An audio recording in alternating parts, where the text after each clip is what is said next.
अस्सलाम वालेकुम दोस्तों, मेरा नाम डॉक्टर असद महमूद है। ये जो दुबई का सैलाब है, इस बारे में आप क्या कहते हैं? ये मौसमियाती आफत है या अल्लाह का अजाब है? प्यारे साथियों, दुबई में बर्पा होने वाली तारीख का अजीब व गरीब सैलाब इस वक्त पूरी दुनिया की तवज्जो का मरकज बन चुका है। अवामी नफ्सियात के मुताबिक हर शख्स इस पर अपनी अपनी माहिराना राय देने में मशगूल है। एक तरफ बहुत सारे माहिरीन के मुताबिक ये क्लेम किया जा रहा है कि ये सैलाब दरअसल एक माहौलियाती आफत है जो दुनिया में तेजी से तब्दील होते हुए मौसमों को के पैटर्न्स की वजह से रूनुमा हो रहा है। और दूसरी जानिब इन्हीं तजिया निगारों का एक ग्रुप ये भी कहता है कि दरअसल ये सैलाब एक माहौलियाती आफत होने के साथ साथ अपने हाथों काटे जाने वाली फसल है, क्योंकि मुत्तहिदा अरब अमारात कई सालों से मसनूई बारिशों के लिए तजुर्बे कर रहा है। और वहीं पे दूसरी जानिब बहुत सारे लोग ऐसे भी हैं जो इस सैलाब को मुत्तहिदा अरब अमारात की पॉलिसीज और इसराइल के हक में किए गए फैसलों की वजह से अल्लाह का अजाब करार दे रहे हैं। ऐसे लोगों का मानना है कि इससे पहले बर्पा होने वाले मुख्तलिफ किस्म के सैलाब और दीगर आफात की तरह ये सैलाब भी अल्लाह की तरफ से मुत्तहिदा अरब अमारात के हुक्मरानों के लिए एक वार्निंग है, सीधी सादी वार्निंग कि वो अपनी हरकतों से बाज आ जाए। आज की इस वीडियो में हम उन 3 मकबूल किस्म के तज्जियों पर तबसरा करने की कोशिश करेंगे और जानेंगे कि इन तीनों में से कौन सी राय दुबई के हालात पर बिल्कुल फिट और सादिक आती है। याद रहे, हम यहां पर अपनी कोई ओपिनियन, पर्सनल ओपिनियन राय पेश नहीं कर रहे आपके सामने, बल्कि आवाम में मकबूल उन 3 तज्जियों पे तहकीक करने की कोशिश करेंगे।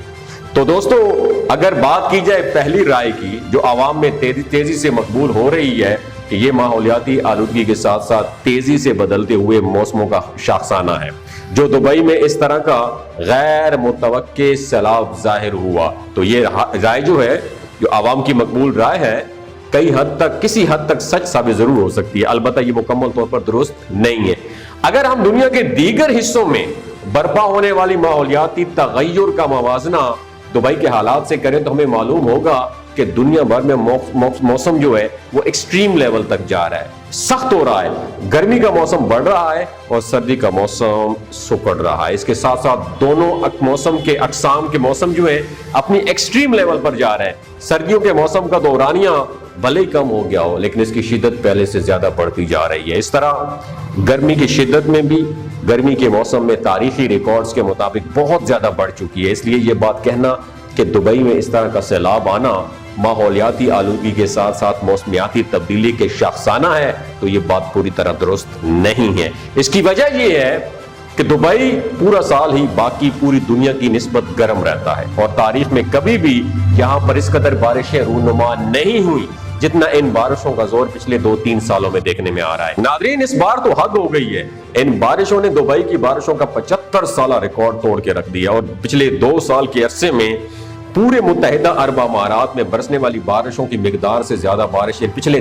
2 दिनों में बरस चुकी है। अगर इससे पहले दुबई में किसी भी किस्म की बारिश कुछ ज्यादा मिकदार में होती हो रही हो तो हम ये कह सकते थे कि मौसमियाती तब्दीली के बायस इन बारिशों की शिद्दत बढ़ गई है, जबकि ऐसा नहीं है। दुबई और उसके आसपास का सारा इलाका शुरू से सहराई है और इस इलाके में कभी भी इस कदर बारिशें नहीं हुई और ना ही जमीन के तारीखी रिकॉर्ड को देखते हुए इस तरह की सूरत हाल कभी भी इस इलाके में मौजूद रही है। और यही वजह है कि माहौलियाती माहिरीन का ये बयान कि दुबई की बारिशें मौसमियाती तब्दीली का शाखसाना है, हकीकत से बिल्कुल करीब तर नहीं है। दरअसल ये सैलाब मुत्तहिदा अरब अमारात के अपने कारनामों का शाखसाना है, तो ये बात हकीकत से बिल्कुल करीब है, जो कि दूसरी अवामी राय है। उन माहिरीन का कहना है कि मुत्तहिदा अरब अमारात की हुकूमत पिछले कई अशरों से मसनूई बारिशों के तजुर्बे कर रही है और इस वक्त क्लाउड सीडिंग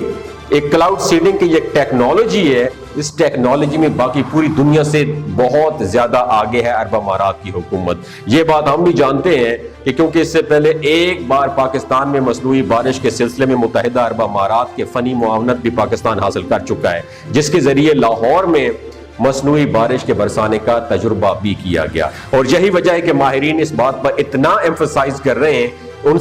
साइंसी माहिरीन और तजिया निगारों का यह कहना है कि बारिश के कुदरती सिस्टम को छेड़ने की वजह से اور کئی سال تک مسلسل کلاؤڈ سیڈنگ کی وجہ سے دبئی کے بالائی فضا میں اس طرح کے مرکبات اب تک سٹے کر رہے ہیں، جن کی وجہ سے بادل معمول سے زیادہ بنتے ہیں، اور یہی وجہ ہے کہ معمول سے زیادہ بارشیں ہوتی ہیں۔ ان ماہرین کا یہ بھی کہنا ہے کہ متحدہ عرب امارات کی حکومت کی جانب سے قدرتی بارشوں کے سسٹم جو ہے اس کو چھیڑنے کی وجہ سے یہ بارشیں معمول سے زیادہ ہو رہی ہیں۔ یہ ایک مکمل طور پر سائنٹیفک بیان ہے، اور اس طرح کے کئی تجربوں کا انجام ہم اس سے پہلے بھی دنیا کے مختلف حصوں میں دیکھ چکے ہیں۔ ناظرین، اگر ہم تیسری مقبول ترین رائے کی بات کریں تو عوام کی اکثریت کا یہ بھی کہنا ہے کہ متحدہ عرب امارات میں گزشتہ 3-4 سال سے آنے والی ان قدرتی آفات کا بڑا سبب یہی ہے کہ متحدہ عرب امارات کی حکومت اس وقت عالمی طاغوتی قوتوں کا، طاقتوں کا کٹ پتلی تک کھلونا بن چکی ہے۔ وہ اپنے مسلمان بھائیوں کا خون بہانے میں ان طاغوتی طاقتوں کا ساتھ دے رہی ہے۔ بہت سارے لوگوں سے معذرت کے ساتھ ہم یہ بھی کہنا چاہیں گے کہ یہ بیان بالکل لوہے پہ لکیر ہے، بالکل درست ہے۔ آپ لوگ شاید حیران ہوں گے کہ اس بیان کے ساتھ ساتھ اوپر والے بیان کو بھی ہم درست قرار دے رہے ہیں، تو یہ دونوں باتیں کیسے ممکن ہو سکتی ہیں؟ تو آپ جانتے ہیں کہ اسرائیل پر ہونے والے ایرانی حملے کے دوران سعودی عرب اور متحدہ عرب امارات اس بات کا اعتراف کر چکے ہیں کہ انہوں نے اسرائیل کو ایرانی حملہ ناکام کرنے کے لیے فنی اور ٹیکنیکل معاونت فراہم کی، اور اس سے پہلے بھی متحدہ عرب امارات کے اکثر ہوائی اڈے امریکہ کی جانب آنے والے ان طیاروں کے لیے بالکل 24 گھنٹے کھلے رہتے ہیں، جو اسرائیل کی امداد کا سامان لے کر آتے تھے، جبکہ متحدہ عرب امارات کے اڈوں کے ذریعے یہ سہولت فراہم نہیں کی جا رہی ہے، یہاں سے امداد فلسطین بھیجی جا سکے جہاں سے۔ تو گو کہ متحدہ عرب امارات 2 یا 3 بار فلسطین کے مسلمانوں کے لیے امداد بھیج چکا ہے۔ یہاں سوچنے کی بات یہ ہے کہ ایک طرف امریکہ اسرائیل کی امداد اپنے جدید ترین اسلحے کے ساتھ کر رہا ہے، اور ہم فلسطین کی امداد کے لیے محض راشن کا سہارا لے رہے ہیں۔ متحدہ عرب امارات کے مسلم ملک ہوتے ہوئے بھی اس قدر دوغلا اور منافقانہ کیریکٹر ادا کرنا بہت سارے لوگوں کی نظروں میں کھٹک رہا ہے۔ ان کا یہی کہنا ہے کہ دراصل متحدہ عرب امارات کے ان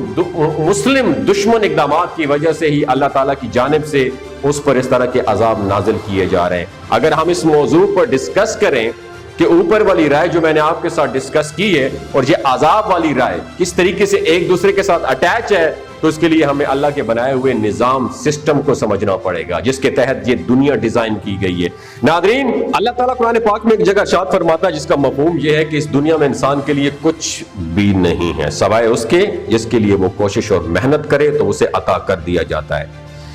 اس طریقے سے ظالمین کے لیے اللہ کا فرمان ہے کہ ان کے فیصلے اللہ انہی کے اوپر الٹ دیتا ہے۔ یہ اللہ کا بنایا ہوا سسٹم ہے کہ جب بھی ہم میں سے کوئی شخص غلط فیصلہ کر کے اس کے اوپر مطمئن ہونے کی کوشش کرتا ہے تو اللہ تعالیٰ اس کے فیصلے کے نتائج کو اس کے حق میں برا بنا دیتا ہے اور اپنے ہی فیصلے کی کاشت کردہ فصل کے بھیانک انجام میں الجھ کر رہ جاتا ہے۔ یہی سب متحدہ عرب امارات کے ساتھ بھی ہو رہا ہے کہ اس نے اپنے علاقے کو زرخیز اور سرسبز و شاداب بنانے کے لیے مصنوعی بارشوں کی ٹیکنالوجی کا سہارا لیا، جو کہ اس نے اپنے آپ میں ایک اچھا قدم لیا، لیکن دوسری جانب اس نے محض اپنے مفادات کو سامنے رکھتے ہوئے اسرائیل اور امریکہ کا بھرپور ساتھ دیا اور فلسطینی مسلمانوں کی نسل کشی کے لیے ہر طرح کی معاونت فراہم کی۔ یہ فیصلہ غلط تھا جو اسلامی روح کے بھی منافی تھا اور اللہ تعالیٰ کے احکام کے بھی منافی تھا۔ آخر میں ہم یہی کہنا چاہیں گے کہ اللہ رب العزت عذاب دینے کے لیے اب عذاب کے فرشتے نہیں بھیجیں گے، بلکہ ہمیں ہمارے اعمال کے ذریعے عذاب دیا جائے گا، جس طرح اس وقت متحدہ عرب امارات کے کیس میں ہو رہا ہے۔ ناظرین، اگر یہ ویڈیو آپ کو اچھی لگی ہو سب کے ساتھ ضرور شیئر کیجیے گا۔ ہو سکتا ہے اس ویڈیو شیئر کرنے سے ہمارے مسلم حکمرانوں کو غیرت آ جائے، جذبہ ایمانی جاگے۔ اپنا اور اپنے ساتھ جڑے رشتوں کا خیال رکھیے۔ اللہ حافظ۔